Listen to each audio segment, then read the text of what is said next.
va a ir produciendo. Vamos a comunicarnos a esta hora de la mañana con el internacionalista Antonio Medina, que es además docente de la Facultad de Derecho y Ciencias Políticas de la Universidad Nacional Mayor de San Marcos, precisamente para analizar esta situación. Doctor Medina, muy buenos días, gracias por acompañarnos en esta transmisión especial de 24 horas. Quería empezar preguntándole sobre, ¿realmente podemos hablar de la caída del régimen chavista en Venezuela o esta captura de Nicolás Maduro es realmente el primer paso en finalmente la caída del régimen? Bueno, ante todo, muy buenos días, un gusto estar con el público de 24 horas. Ciertamente, esa es una operación sui generis, ¿no? Si tú la comparas con otras operaciones militares realizadas por los Estados Unidos en Irak, en Afganistán, en otros países, prácticamente no ha habido ningún tipo de resistencia, ¿no? Fue un ataque quirúrgico en ciertas bases militares, ¿no? No despegó ningún avión Sukhoi, no hubo ninguna resistencia armada, a pesar que la doctrina militar bolivariana, digamos, desde la época de Chávez, ya hace más de 20 años, planteaba pues esta idea de realizar una guerra de guerrillas o una llamada resistencia urbana en caso se produzca una invasión de los Estados Unidos. Nada de esto ha ocurrido y esto da la impresión de que ha habido cierta cooperación interna, es decir, la palabra correcta sería decir traición, ¿no? De parte de altos mandos militares que han decidido, pues, de última hora entregar a Maduro y a su esposa, ¿no? Digamos, esto es como, ha sido como un trueque, ¿no? A cambio de, digamos, de no involucrar a una mayor cantidad de mandos militares dentro de esto, pues simplemente se ha sacrificado a Maduro y ahora, pues, supongo que esto, que tiene que haber sido conversado con altos mandos también de los Estados Unidos, implicaría un cierto proceso de transición que todavía no sabemos quién va a liderar, ¿no? Debido a las propias brechas internas dentro del oficialismo, con las Fuerzas Armadas,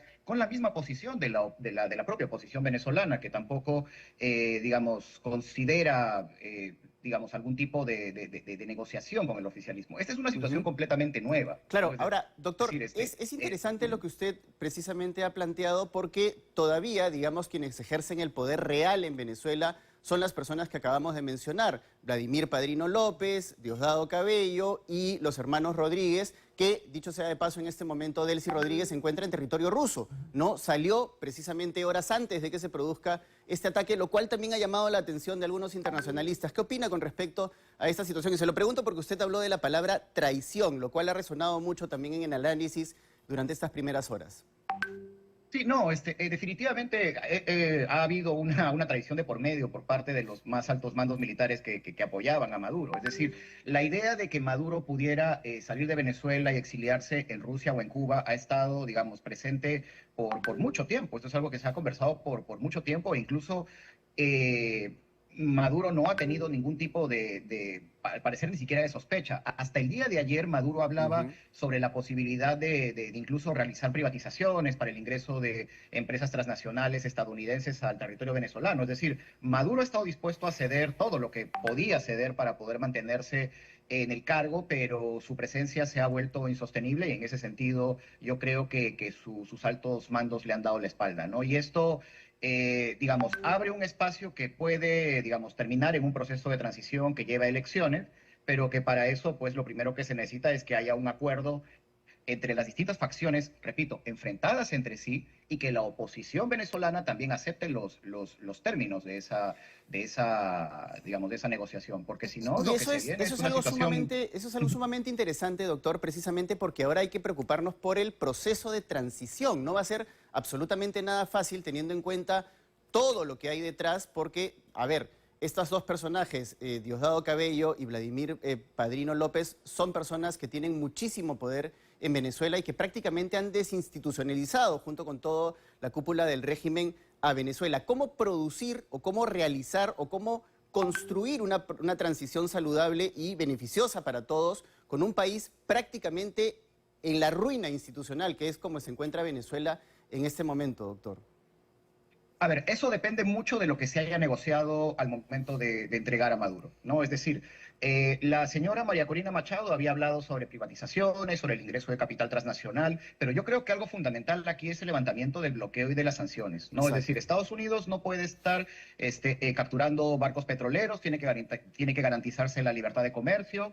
Los venezolanos tienen derecho a poder acceder a los fondos internacionales obtenidos de la venta de su propio petróleo, porque al final es su recurso natural, ¿no? Y ese dinero está congelado en bancos occidentales, se les tiene que permitir el acceso a esos recursos para su propio desarrollo, ¿no? Ujú. No sé si es que eso se habrá negociado, ¿no? Digamos, porque si lo único en lo que han pensado los militares es en su propia impunidad y en salvar su propio pellejo, entonces la cosa se complica un poco más porque bajo estas condiciones económicas de bloqueo, la economía venezolana no va a poder levantarse. Y lo que se viene más bien es un ciclo de inestabilidad y de golpes de Estado que nos recordaría pues más a Libia después de Gaddafi o a Irak O a después de Irak la caída de o Saddam a Hussein, ¿no? Afganistán mismo, ¿no? O Afganistán. Es decir, si tú te pones a pensar en los antecedentes de las intervenciones militares norteamericanas, en ninguna de ellas ha ocurrido que el país esté mejor, o sea, por lo general termina peor, ¿no? Entonces, pensar de que mañana todo se va a arreglar y que todos los venezolanos van a volver a su casa y que todo va a estar bien, incluso tú lo puedes ver en las entrevistas que se ha realizado a la gente en la calle. La gente ha Así es. dicho, vamos a ver cómo se resuelve esto, tengamos paciencia. Es un tema que ya lo tienen que resolver los propios venezolanos. Pero como esto ha sido un tema de cambio de régimen propuesto por los propios Estados Unidos, entiendo que también los propios Estados Unidos tendrán que dar algún tipo de facilidad digamos, a los que dirijan esta transición. Y Y yo aquí creo entra que a algo tallar, clave aquí. doctor, acá entra a tallar algo muy importante que también ha estado en boca de los analistas y de quien hemos estado siguiendo la noticia a lo largo de todas estas semanas, que tiene que ver con cómo se va a producir este cambio en la medida que, digamos, tiene que haber también una participación de la oposición venezolana, ¿no? Se habían ofrecido algunos canales de mediación, por ejemplo, Brasil. Lula hace unas cuantas semanas atrás planteó la posibilidad de poner a Brasil como un mediador. Lo mismo hizo Claudia Sheinbaum de México y también se sumó Petro a esta medida. ¿Cabe la posibilidad, por ejemplo, de que una potencia extranjera de algún país o el grupo de países puedan tener algún tipo de participación en este proceso de transición tras la caída de Maduro?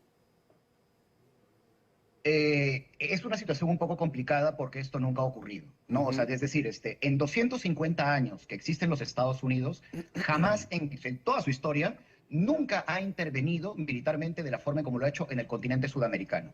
Y ese es un precedente que abre algo, digamos, es un escenario desconocido, ¿no? Digamos, las intervenciones de los Estados Unidos se han producido en Centroamérica, en Guatemala, ¿no? El Salvador, Panamá, la última en contra de Noriega en Coincidentemente, el un año 3 de 89, enero de pero esto, 1989. esto no ha ocurrido, esto es nuevo, ¿no? Esto es nuevo, o sea, digamos, hay todo un derecho internacional que, bueno, que no ha sido tomado en consideración.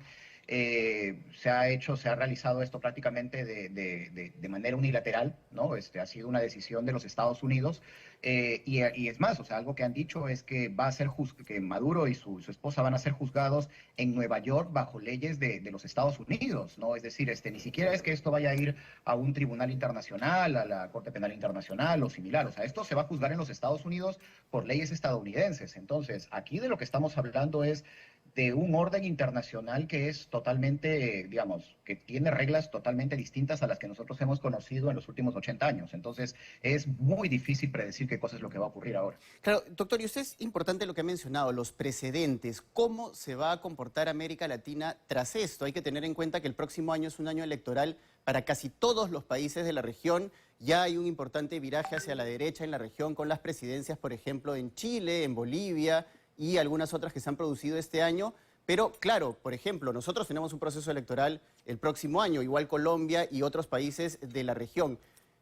¿Se reconfigura el panorama para la derecha en la región con esta intervención de los Estados Unidos? Sí, yo creo que sí.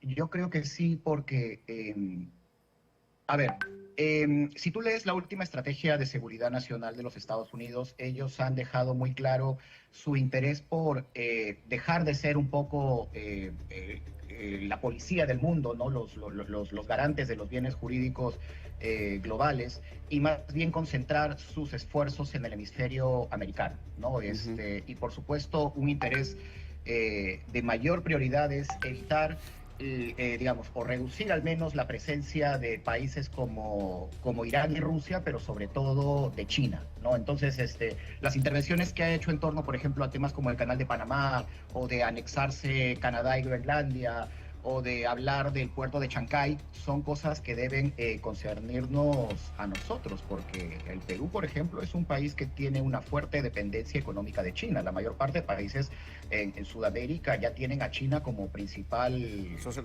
comercial. Entonces, claro, si lo que el presidente Trump ha dicho en su propio documento, que es un documento oficial, que el interés estadounidense es bloquear la presencia de China en la región, entonces, por supuesto, eso también va a limitar las opciones de política exterior que tengan los candidatos en sus propuestas, no solamente en Perú, sino también en el resto de Sudamérica, ¿no? Entonces, importante reflexión, yo creo doctor. que sí, o sea, esto genera, repito, esto genera un nuevo escenario. Y solamente para terminar, yo quiero señalar algo que esto es muy importante y que tiene que asumir todo nuestro establishment de defensa y de seguridad y de relaciones exteriores. Hoy, más que nunca, tenemos que decir que el puerto de Chancay es un puerto de carácter comercial y que nunca será utilizado para fines militares. No podemos permitir, como peruanos, que guerras de otros países vengan a nuestro propio país. Y eso es responsabilidad de nuestra Cancillería, de nuestra presidencia, las instituciones concernientes. Así es. Importante la posición de las relaciones exteriores de nuestro país, que están a cargo, por supuesto, del embajador Hugo de Sela, canciller del Perú.